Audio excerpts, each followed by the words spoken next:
But one of the very unique things about the passion of Perpetua and Felicity is the presence of the Holy Spirit and the way visions, dreams, and words from God she talks a lot about. They were sustained and empowered by the ministry and gifts of the Holy Spirit. God spoke to them through one another and through dreams and visions in the midst of their persecutions.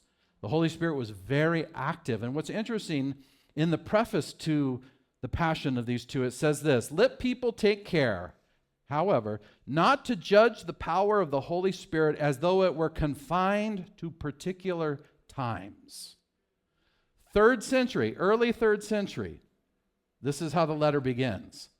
Don't think that the power of the Holy Spirit was just confined to some other decade or century. Some later things ought even to be valued more highly because they're closer to the end of the age, in keeping with the greater outpouring of grace reserved for the final period of the world. So they had an anticipation within these circles that the outpouring of the Holy Spirit was going to intensify towards the end of the age, that God was going to move in greater and greater ways all the way up to the end, and that you should actually be encouraged and expect God to move in such a way, not for him to move at the beginning and then to peter off until you wonder if God's alive, but that he would demonstrate his power and his presence and his victory and triumph over the powers of evil all the way up to his return. He's not a king that's coming back to a losing endeavor. He's the conquering, victorious over death, hell, and the grave king. And they expected to see him display himself in the real battles they were facing. They expect his power and his presence to be with them when they faced the very end and the dragon themselves.